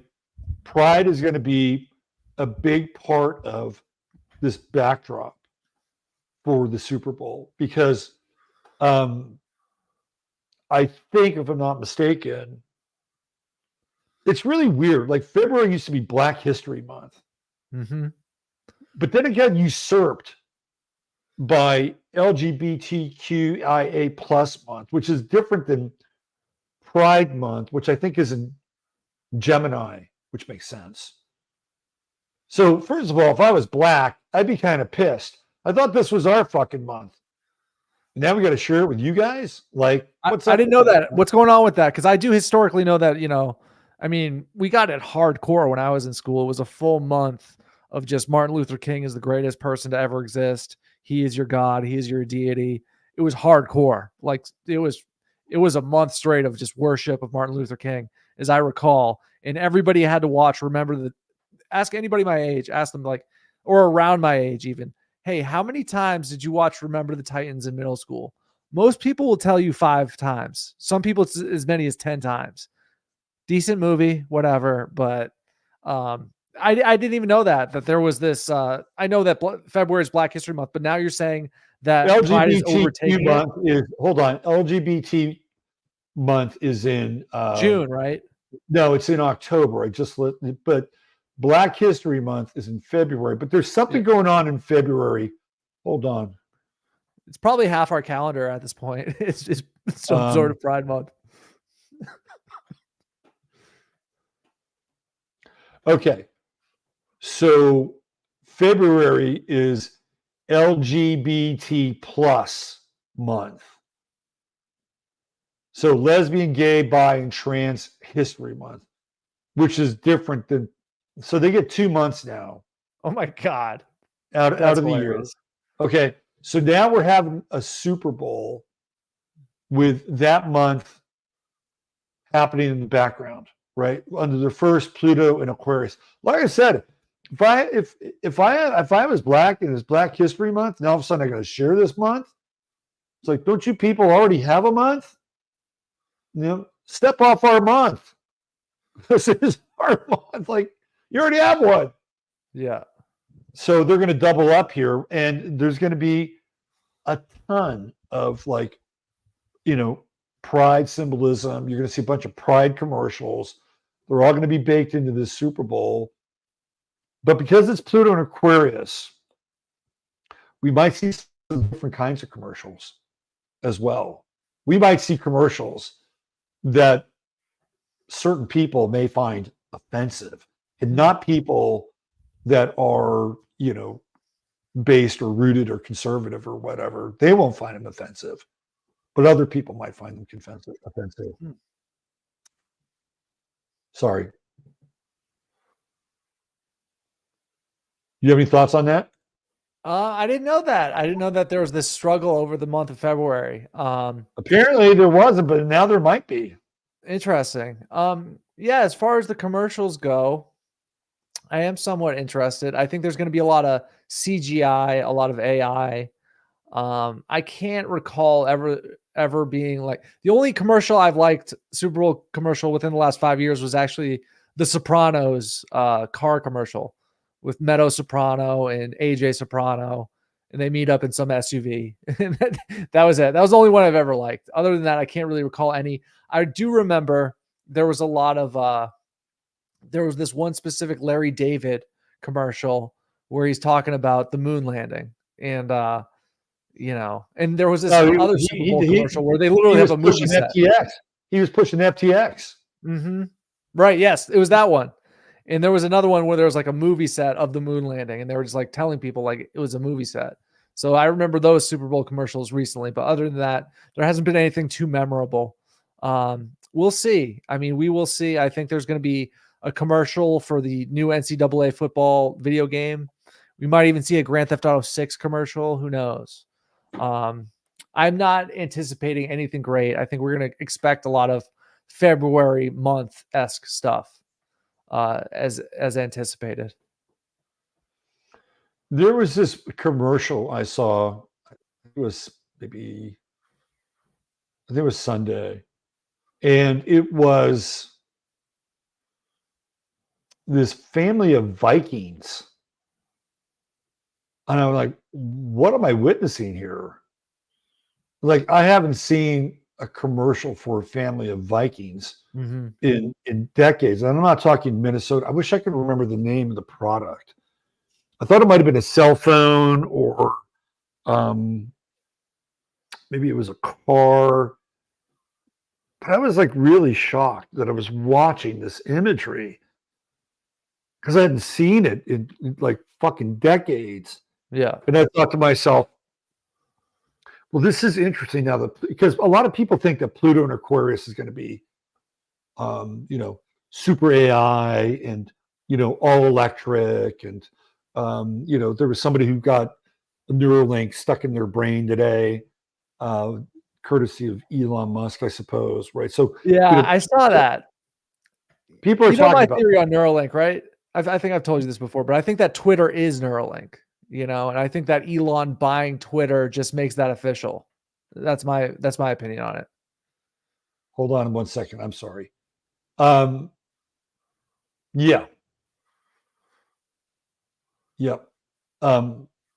Sorry, I got interrupted. What was your last line? It was about Twitter and Neuralink. I think that Twitter is Neuralink, and I think that Elon owning the platform sort of makes that official. I think that Twitter sort of hacks into people's minds, and they sort of voluntarily upload their own thoughts that get a feedback loop. And they basically, I've been addicted to Twitter many times. I use Twitter on this device right here. You can't really see it. It's just like this Amazon Kindle thingy, and I don't have it on my phone because I do think that it is effectively Neuralink. And sometimes when people get super addicted to Twitter, they can't see a world outside of it. So that's my view on Neuralink. I agree with you, by the way. I agree with you. And I don't have Twitter on my phone for the same reason. Yeah. Totally. So. Okay. Thanks to Dr. Joan coming in. Nice job, Joni. Thank you. I have the commercial. I want to play this commercial. Okay. Because I think that this is going to be more like Pluto and Aquarius. It's the unexpected stuff. Right? Aquarius is unexpected. And just as we think everything's kind of going to go down this one path, there's this other thing that comes in. It just catches everybody by surprise. So check this out. This is right in there with Longo, Box Saga, the whole nine. All right, watch this.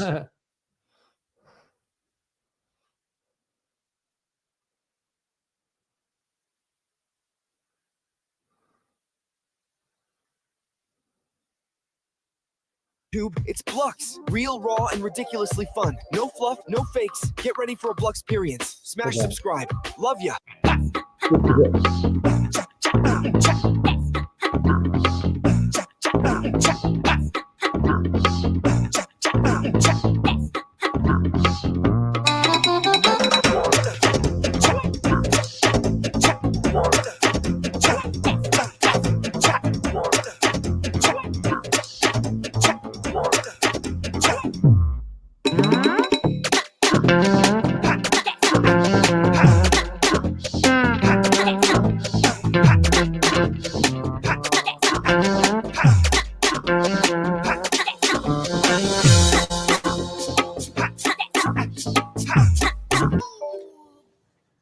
Hey, Jim. Working all weekend. Yeah. I'll definitely get those to you first thing Monday. Thanks. Bye.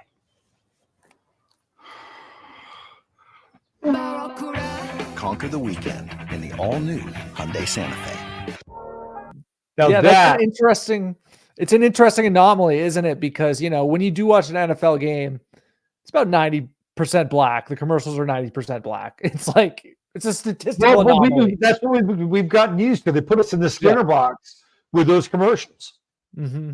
And now there's this, right? Like, okay, then you have let's keep adding up the receipts.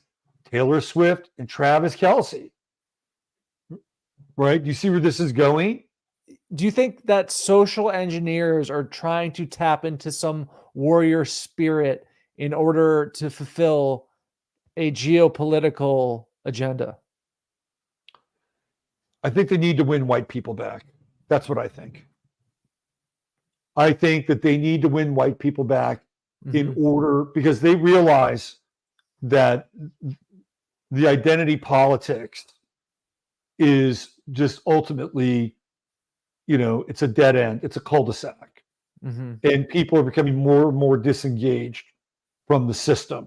Yeah. Right. So I think that there is a predominant, like even Jamie Dimon, when he was talking about Trump and MAGA, basically saying, look, if we go down this road, we'll go woke, we'll go broke. That's what Jamie Dimon was saying. And a lot of people were like, whoa, Jamie Dimon's saying that? Well, Jamie Dimon's invested. Like, he wants money. And who is he specifically? Is he a Goldman Sachs guy? Jamie Dimon is Goldman Sachs. Okay. Yes. And he's a big trader. And I think a lot of these money people are invested in money. Right. And I don't think that some of them are that invested in CBDCs. I don't. So, and who knows? Maybe they've got some goods on Jamie, but it feels like there's this weird sea change that we're starting to witness here. Like with that commercial, Travis Kelce, Taylor Swift, the American Story, they're both blonde. They're both white, right? Yeah. I mean, that's an anomaly to actually use people like that and make them icons, cultural icons. And you throw that Hyundai. So I feel like Pluto and Aquarius is going to be kind of more like that in some ways than just like a fast track and a rocket ride to more identity politics. It'll be interesting to see how this plays out, because there's going to be a huge amount of money and pressure to have politically correct ads during that Super Bowl based on this month that we're theoretically in, right? But it'll be interesting to see how many commercials and sponsors cut right during the Super Bowl. And let's talk a little bit about the guy who really coheres to that model more than anybody else. Donald J. Trump. Brock Purdy. Okay. Okay. Well, yeah. I mean, That's awesome. Yeah, I think that's cool. I think the main thought I got when you were talking about that, the Pluto and Aquarius, and people going not to left field, kind of throwing a curveball into right field. I think that with these two teams being red, it sort of ushers in this unexpected red wave where the dominant current has been going one way, but with this first Super Bowl in Pluto and Aquarius, a sharp right turn curveball makes sense. It really That's what I does. think. Yeah. That's what I think. And that's Yeah. why I think the San Francisco 49ers are going to win the Super Bowl. Wow. And Now, it's funny because like we started this show talking about this Brock Purdy controversy and how he was being sort of just rejected by the San Francisco podcasting community around the 49ers. well, How no, do you they see them- no, they love so the local guys in SF love him. Okay. It's the But the national woke guys guys. hated him. National guys have been bagging on Purdy. Okay. Yeah.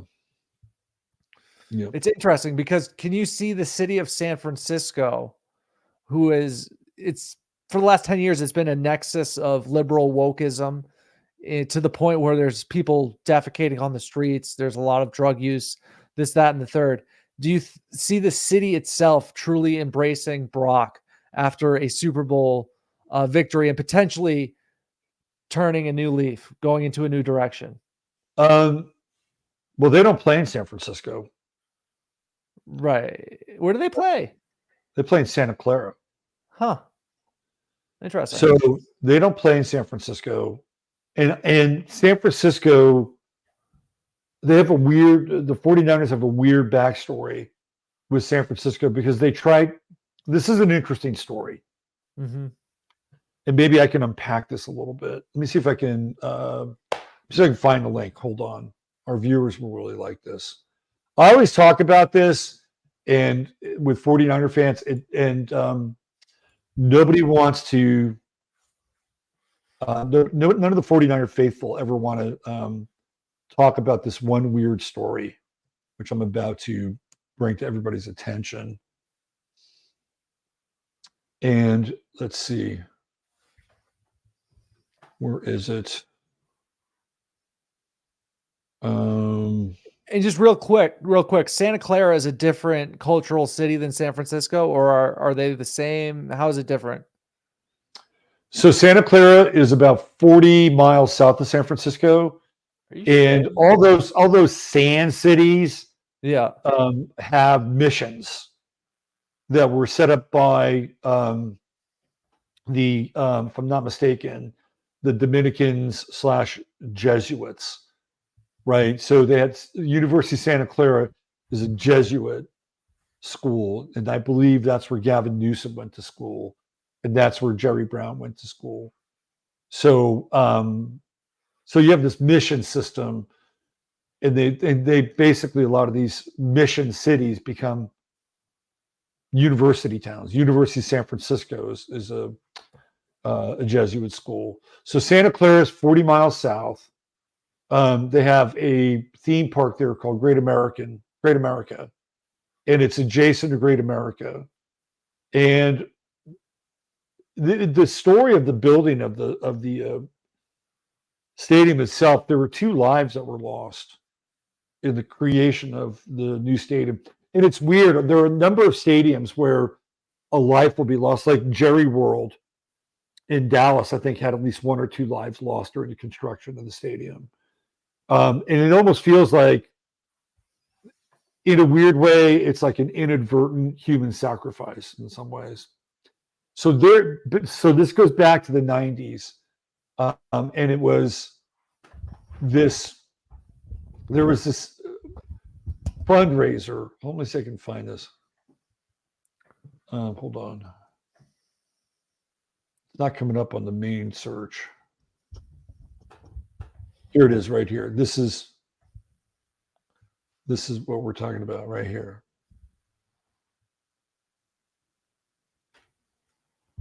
So this happened in 1997. And I was actually, of course, aware of the 49ers and aware of all this other shit that was going on.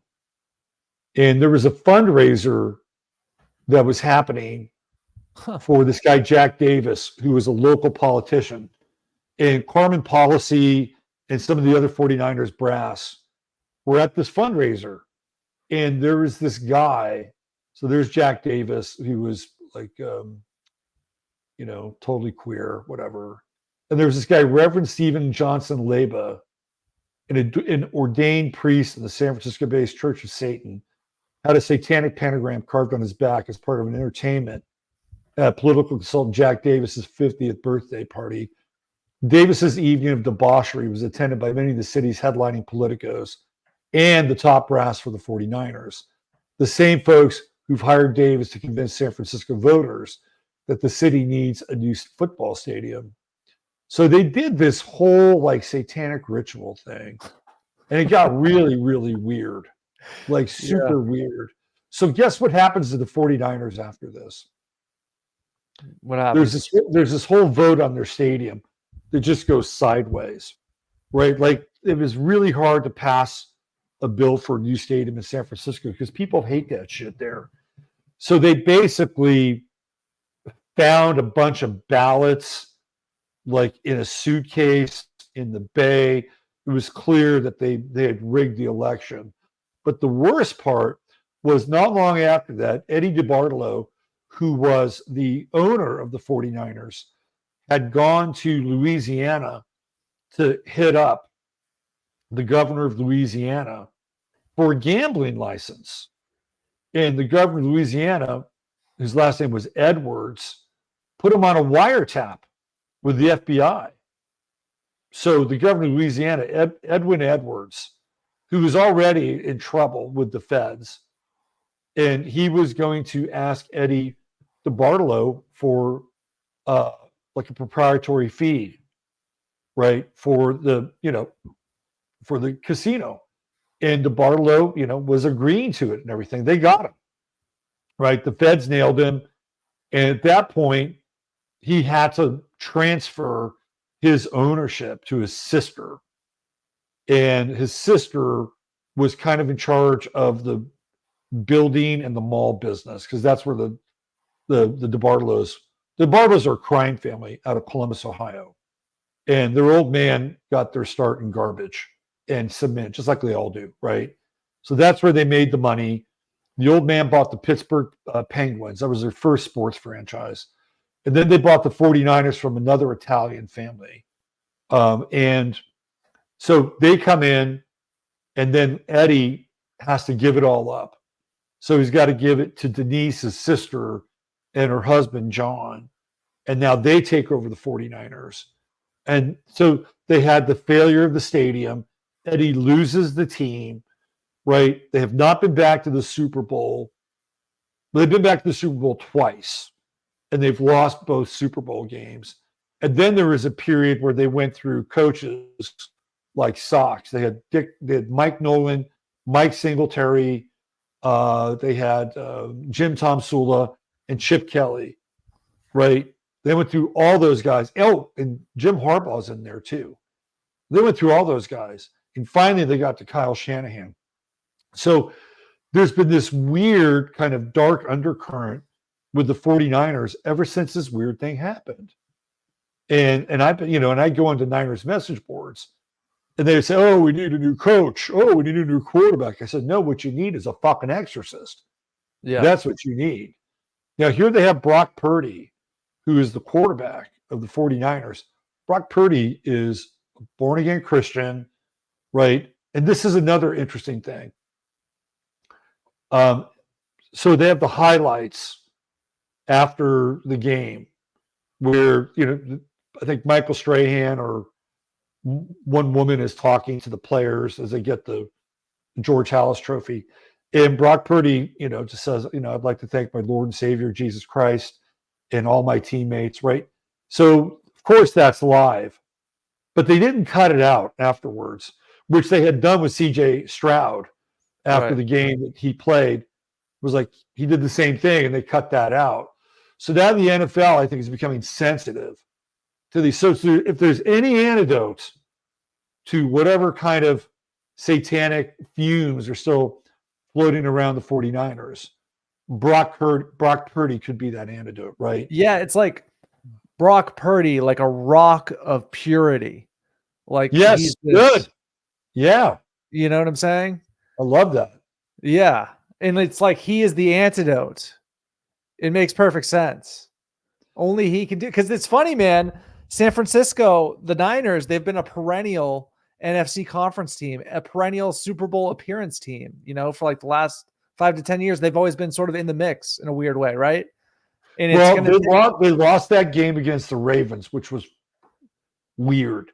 Like the halftime ritual with Beyonce. I went through that ritual. And when you like, there was a lot of strobing going on that stage.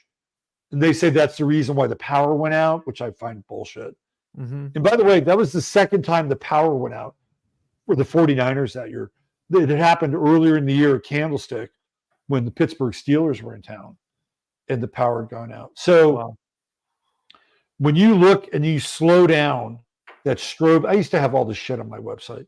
When you look down and slow down that strobe imagery, you could totally see Baphomet like being strobed out, like one of these, but it happens really fast. And you have to slow it down. You can't, and the thing about the NFL is that they don't keep those halftime shows up. I think they take them down. Or if they keep them there, I remember the NFL basically it was the Madonna Super Bowl, which is total like Baphomet ISIS. And I think the NFL made me take down my review of that Super Bowl. Anyway, yeah, but that was the Niner game that they lost. It was, again, it was very ritualistic. The last one was against the Kansas City Chiefs, and they had Jimmy Garoppolo at quarterback. He's a Scorpio, a bit of a player, right? But Brock Purdy is not that. Brock Purdy is about as all fucking American as it gets. Mm-hmm. Yeah. Yeah, it's interesting. Do you have any predictions for this halftime show? I think Usher is performing. Do you have any? We know it's going to be an energy harvesting ritual, and YouTube's going to light up with the symbolism, interpretations, and whatever. Do you have any specific predictions for this one? Well, the name Usher is really just an interesting name in general, right? Yeah. Like an usher is somebody who leads you somewhere. Mm-hmm. They usher you into something. Mm-hmm.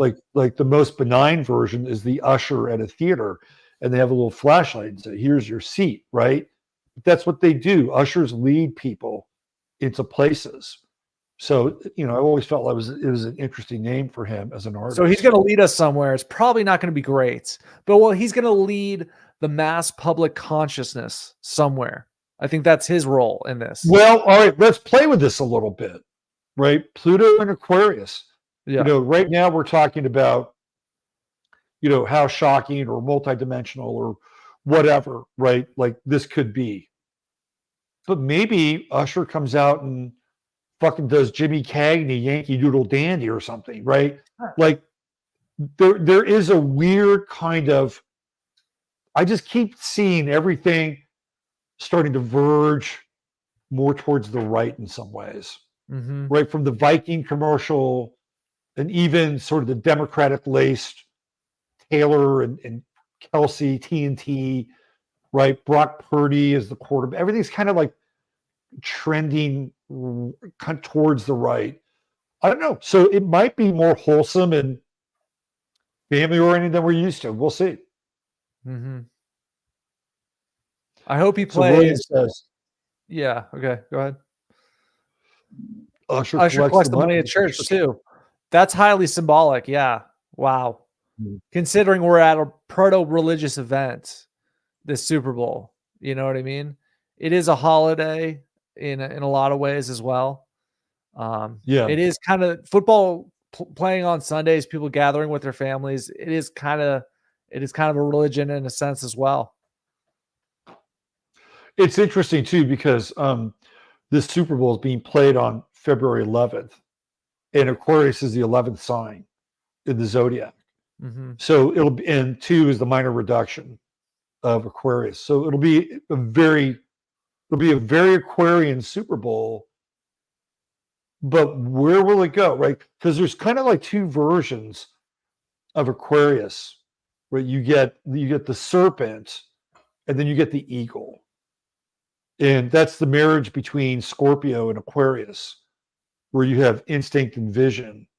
So will we get the serpent version of Aquarius, or will we get the eagle?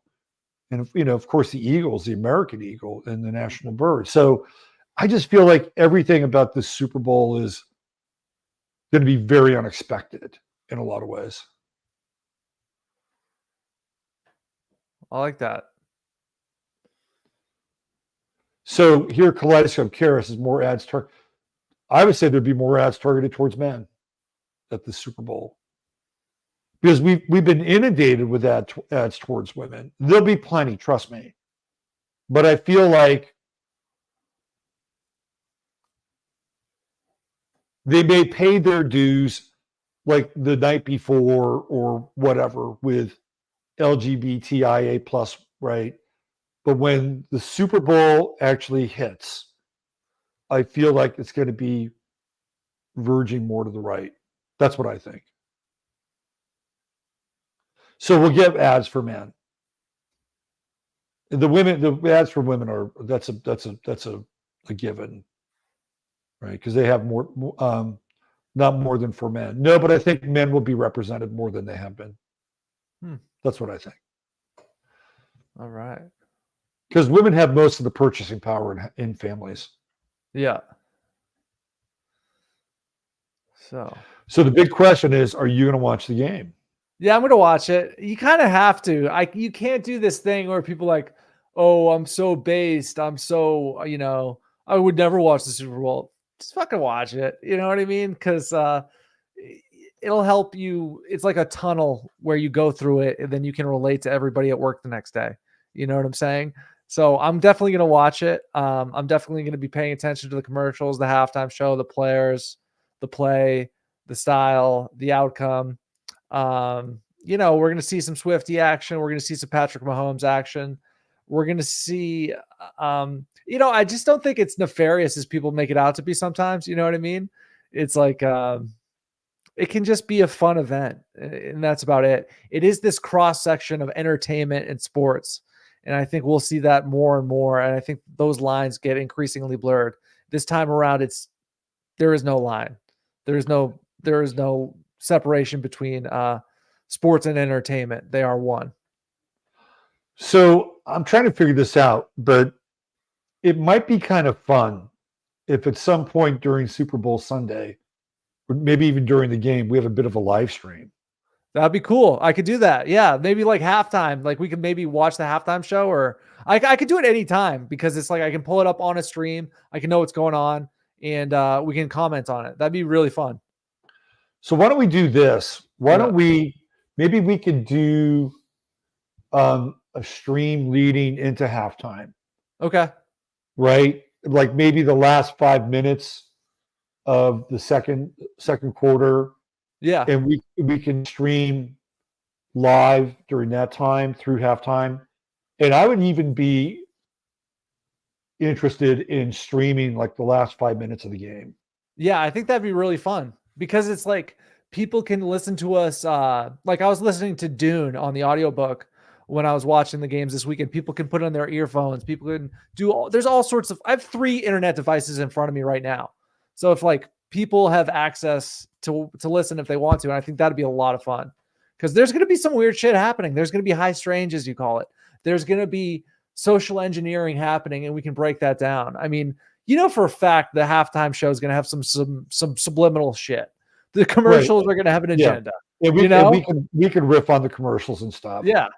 And totally. so we can kind of encapsulate the first half and the last 5 minutes of the first half. Right. And then we roll it to halftime. Yeah. And then we'll do the last 5 minutes of the game.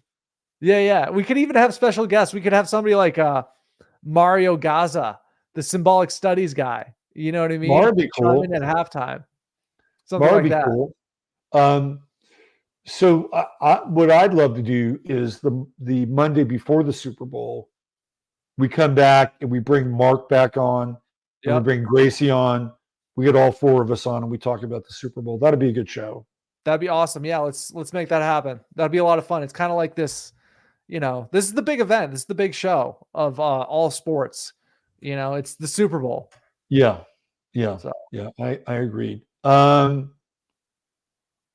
last time these teams played, we got the scandemic. is that true? Well, I remember, let's see, I think it was 2019 that they played. It was 2019 and everything got shut down. Yep. Daniel Lem's got, imagine if Alex Jones performs at the Super Bowl. He could. He is a performance artist, so he could perform. I don't see why not. He's more of a performance artist than anything. Right. William said something here, which unfortunately I agree with him.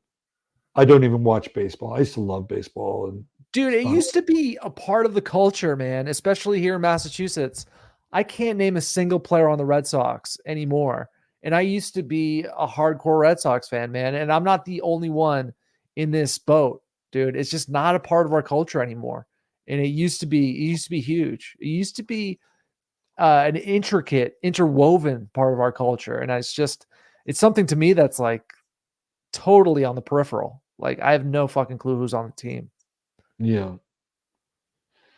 And that's so odd because there were guys who used to play for the Red Sox that were like fucking generational.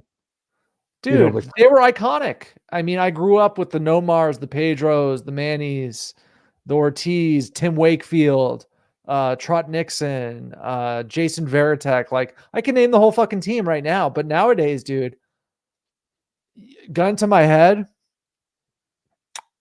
I don't think I could name one player. I could name like one or two players that played within the last 5 to 10 years. Like, it's just not a part of my life. And so many people, 2020 was a turning point for so many people where they're like, yo, I'm done with this shit. Like, and yeah, for a lot of people, it was like that. And it's just, I don't know what it was. It's just times change. And I just don't think that baseball doesn't seem to have the highlight viral ability like a basketball and a football do. You see one home run, they're all kind of the same. The thing with baseball is everything became. I mean, I could go on and on about baseball, but it became in some ways, very homogenized. Yes, very, very homogenized, and once they decided that they were going to do the bat flip and let the bat flip be a part of everything, then everybody started doing the fucking bat flip, and there's nothing really special about it. Right. And then, their little, shit that they do going into the dugout, and they got the cam it just seems all like, I don't know, just it's like they try too hard on some level. And back in the old days, baseball players didn't do shit like that. You do a bat flip, you'd have a fucking fastball around your ear the next time you got up to the plate. Right. Yeah. I mean, that's just the way that stuff worked. And, are you familiar with Carl Yastrzemski? I am, yes. Yastrzemski spanned 3 eras of baseball. Mm-hmm. Right, he played in the 60s, the 70s, and the 80s. All for the Red Sox. Never played for another team. He retired in the first part of the 80s. And that's a guy who was iconic. And he tied generations together. They don't have Carl Yastrzemskis anymore. They don't. The closest we had, I think, was probably Jason Varitek, just because he was on the team for so long. Tim Wakefield was on the team forever. But even guys like that, guys that are on a team for a decade, does not happen anymore. You know what I mean? So no, the guy that probably could have come closest had he stayed healthy was Dustin Pedroia. Mm-hmm. But he couldn't stay healthy. He was too small, and he played too hard. Mm-hmm. But they had a bunch of those guys. They had Jim Rice. I mean, Jim Rice was there for almost over 2 decades. And that's just the way baseball is now. And guys now who are like 36, 37 that retire, like, who the fuck are they? Yeah. Right? And I'm a sports guy. Yeah. And I don't even know who they are. Could you name 5 players on the Red Sox right now? Is Xander Bogaerts a Red Sox still? I don't know. I have no idea. That's about the only guy that I would know. Chris Sale, I can name one. He's the ace, right? He's been around a long time, but he's been with other teams, right? He's traveled around a bit. Nomar could have been a generational guy. Yeah. I agree with that. Nomar could have been generational. Where is he? I just saw this. What about Nomar? But his play really fell off. Yeah. And he won the World Series in 04, and I think after that they got rid of him, and the Red Sox moved on and were successful without him. He played for the A's. I have a picture of Nomar with my kid. Mm-hmm. Yeah. Yeah. Well, Al, what do you think? Should we bring it to a close here? Yeah, I think we should. We're gearing up for a Sirius Super Bowl. Sirius Super Bowl. We're going to live stream, come in 5 minutes out of the second quarter, all the way through halftime. And then we'll live stream the last 5 minutes of the fourth quarter leading into the post game. So how's that sound? Sounds awesome, man. Yeah. Oh, one more quote here. Yeah. This is Son of the Right Hand. It's a homogenized culture, the removal of personality. Totally agree. I would take that a step further. There's like a professional baseball player body type that they all seem to have now. Have you noticed that? Absolutely. Yeah. We've gotten into this. It is a eugenically driven sport. Yeah. Just like basketball. They're all looking for 6'7" guys who are 3-and-D wings. Mm-hmm. Right? That's all they want now. You can bring the ball up, pass it, defend, shoot the three, and you're 6'7". That's the model. Mm-hmm. Yep. Baseball is its own version. All right, guys. Awesome show. I'll see you guys soon. Thanks, everybody. We'll see you guys next week, and book your halftime show here with us over on Sirius Sports. All We may right. have a few giveaways. That'll be fun. All right. All right, guys. All right. See ya. Thank you, everybody. Bye.